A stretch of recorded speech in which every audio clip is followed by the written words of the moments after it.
सब कुछ किताबों से ही सीखने को नहीं मिलता, कुछ मतलबी लोगों से भी बहुत कुछ सीखने को मिलता है।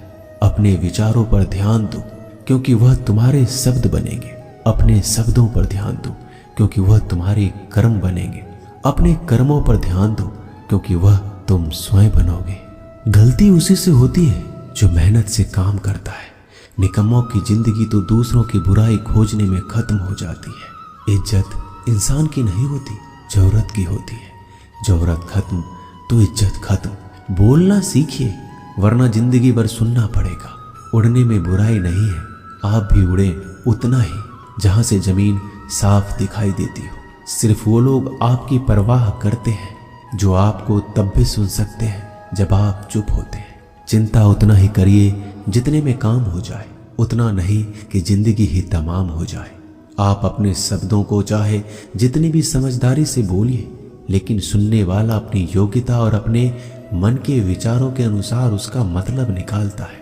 यकीन करो, जो तुम्हें भूल चुका है वो भी याद करेगा, बस उसके मतलब के दिन आने दो। कहानी जिंदगी की यही है कि इसमें मनचाहा किरदार नहीं मिलता। जिंदगी तो अपने दम पर ही जी जाती है। दूसरों के कंधों पर तो सिर्फ जनाजे उठाए जाते हैं। आपकी मुस्कान, आपके चेहरे पर भगवान के हस्ताक्षर है। उसे अपने आंसुओं से धुल ले या क्रोध से मिटने ना दे। कोई भी व्यक्ति हमारा मित्र या शत्रु बनकर संसार में नहीं आता। हमारा व्यवहार और शब्द ही लोगों को मित्र और शत्रु बनाता है। जो व्यक्ति हर वक्त दुख का रोना रोता है, उसके द्वार पर खड़ा सुख बाहर से ही लौट जाता है। जिसके पास उम्मीद और आस है, वो जिंदगी के हर इम्तिहान में पास है। हर कोई अपना नहीं होता और यही सच है। कितने अजीब है ये जमाने के लोग, खिलौना छोड़कर जज्बातों से खेलते हैं। महान दिमाग विचारों की चर्चा करता है, औसत दिमाग घटनाओं की चर्चा करता है और छोटा दिमाग लोगों की चर्चा करता है। अहंकार ना पालिए जनाब, वक्त के समंदर में कई सिकंदर डूब गए। इन 5 जगहों पर हमेशा चुप रहिए। पहला, जहां आपके शब्दों की कोई कीमत नहीं। दूसरा, जहां बोलने के बाद आपको पश्चाताप ना करना पड़े। तीसरा, अगर आपके बोलने से किसी का दिल दुखता हो। चौथा, अगर आप गुस्से में हो, क्योंकि गुस्से में इंसान बिना सोचे समझे कुछ भी बोल देता है। और पांचवा, जहां आपको समझदारी से कोई सुनने वाला ना हो। किसी का कष्ट देखकर अगर तुम्हें भी कष्ट होता है तो समझ लेना तुम्हारी आत्मा में परमात्मा विराजमान है। सिर्फ सुकून ढूंढिए, जरूरतें कभी भी पूरा नहीं होती।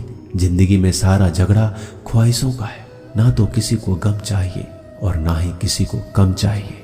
जिसके इरादे हमेशा साफ होते हैं, कई बार लोग उसके ही खिलाफ होते हैं। जो तुमसे तंग आ जाए उसे छोड़ दो, क्योंकि बोझ बन जाने से याद बनना बेहतर है। झूठ की खरीदारी ज्यादा दिन तक नहीं टिकती। सच एक ही सही अंत तक साथ देता है। किसी इंसान के आज को देखकर उसके भविष्य का मजाक मत उड़ाओ, क्योंकि समय में इतनी शक्ति है कि वो कोयले को भी धीरे धीरे हीरे में बदल देता है। समय जब फैसला करता है तो गवाहों की जरूरत नहीं होती। इंसान का काम तमाम करने वाला शब्द है, कल करूंगा। ना तो अधिक बोलना अच्छा है, ना ही जरूरत से ज्यादा चुप रहना। जैसे बहुत अधिक वर्षा होना भी अच्छा नहीं है, वैसे बहुत अधिक धूप भी अच्छी नहीं होती। विचार कीजिए, जब हमारा जन्म हमारी मर्जी से नहीं होता तो मरण भी हमारी मर्जी से नहीं होता। तो इस जन्म मरण के बीच में होने वाली सारी व्यवस्था हमारी मर्जी से कैसे हो सकती है? जिंदगी में हर मौके का फायदा उठाओ, पर किसी के मजबूरी का नहीं।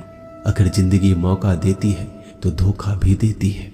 जिंदगी की सबसे अच्छी दवा है जिम्मेदारी। एक बार पी लीजिए साहब, जिंदगी भर थकने नहीं देगी। जीवन में प्रयास सदैव कीजिए। लक्ष्य मिले या अनुभव, दोनों ही अमूल्य है। जिंदगी में तकलीफें तो हवा के झोंकों से होती है, जो आती है और चली जाती है, पर जब भी आती है सभी के नकाब उतार कर जाती है। जो आपने सोचा है जरूरी नहीं कि वो मिल जाए, मगर जो भगवान ने सोचा है वो आपको जरूर मिलेगा। इंसान कर्म करने में अपनी मनमानी कर सकता है, मगर फल भोगने में नहीं। अपना वो होता है जिसके साथ बातें खुलकर की जा सके, ना कि संभल कर। मनुष्य अहंकार और गलतफहमी के कारण महत्वपूर्ण चीजों से दूर रहता है। गलतफहमियां सच नहीं बताती और अहंकार सत्य को देखने नहीं देता। अगर जिंदगी आपके साथ खेल रही है तो आप निश्चित ही एक बेहतरीन खिलाड़ी होंगे। जिंदगी का काम है ठोकर मारना, बिखरना है या निखरना, ये तो आप पर निर्भर करता है। आज तुम्हारे जीवन में कितनी मुसीबतें हैं, इससे कोई फर्क नहीं पड़ता। फर्क पड़ता है तो बस इस बात से कि तुम उसका सामना कैसे करते हो। मनुष्य को इस संसार में जो भी मिला है उसमें उसे खुश रहना चाहिए। जो नहीं मिला है उसके लिए दुख नहीं मनाना चाहिए। इंसान ने जितना उसके लिए सोचा है, भगवान ने उसके लिए उससे कहीं ज्यादा सोच के रखा है। इसलिए कभी भी किसी चीज के बारे में चिंता मत करो। प्रभु श्री राम ने घर में विरोध सहा है, कान्हा ने भी समाज में बहुत सहा है। यह आपके साथ भी होगा, पर अगर आप इससे ऊपर उठोगे तो कुछ नाम बनेगा। दूसरों पर निर्भर रहने वाले लोग कभी खुश नहीं रह पाते। इसलिए इस लायक बनिए कि आपकी इच्छाओं को आप स्वयं पूरा कर सके। एक गांव में आग लग गई। आग बढ़ती जा रही थी और सभी लोग इधर उधर भाग रहे थे। यही दृश्य एक चिड़िया देख रही थी। उसने सोचा आग बुझाया जाए। अपने चोंच में पानी भरकर आग बुझाने का प्रयास करने लगी। वो बार बार अपनी चोंच में पानी लाती और आग पर डालती।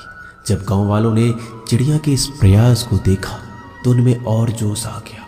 उन्होंने सोचा जब ये चिड़िया कर सकती है तो हम क्यों नहीं। यही सब एक कौवा देख रहा था। उसने चिड़िया से कहा, तेरे पानी डालने से तो कुछ होना था ही नहीं, फिर क्यों कर रही हो। तो चिड़िया ने कहा कि मेरे पानी डालने से कुछ हुआ या नहीं, लेकिन मुझे गर्व है जब भी इस आग की बात होगी तो मेरी गिनती आग बुझाने वालों में होगी, तेरी तरह तमाशा देखने वालों में नहीं। एक किसान अपने खेत में काम कर रहा था। खेत में काम करते करते किसान की घड़ी खो गई। ये घड़ी किसान को उसके पिताजी ने दी थी। किसान सब कुछ छोड़कर घड़ी ढूंढने लगा, पर घड़ी उसे नहीं मिल रहा था। पास में ही कुछ बच्चे खेल रहे थे। किसान ने उन्हें बुलाया और बोला कि मेरी घड़ी ढूंढने में मेरी मदद करो, मैं तुम्हें इनाम दूंगा। सभी बच्चे उत्साह में घड़ी ढूंढने लग गए, लेकिन घड़ी किसी को भी नहीं मिला। कुछ घंटे बाद सब बच्चे चले गए। किसान ने भी अपनी उम्मीद छोड़ दी और अपने घर जाने की तैयारी करने लगा। आखिरी में एक बच्चा किसान के पास आया और उसने कहा, मुझे बस थोड़ा और वक्त दो, मैं घड़ी ढूंढ दूंगा। किसान ने कहा, ठीक है, मैं कुछ देर बाद आता हूँ, तुम देखो तुम्हें घड़ी मिलती है या नहीं। किसान जब 20 मिनट बाद आया तो उस बच्चे के हाथ में घड़ी थी। किसान आश्चर्यचकित हो गया। बच्चे से पूछा, तुम्हें इतनी जल्दी घड़ी कैसे मिल गई। बच्चे ने कहा, सब कोई जा चुका था तो इतनी शांति थी कि मैं धीरे धीरे पूरे खेत में घूमकर आवाज सुनने लगा। जैसे ही शांति में मुझे आवाज सुनाई दी वैसे ही मुझे पता लग गया कि घड़ी कहाँ पर है।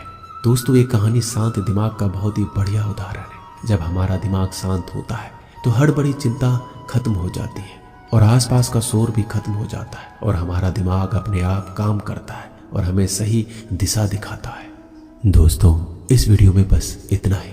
मैं आशा करता हूँ कि आपने इस वीडियो से बहुत कुछ सीखा होगा। मिलते हैं जल्दी एक नई वीडियो में। तब तक के लिए अपना ख्याल रखिएगा। धन्यवाद।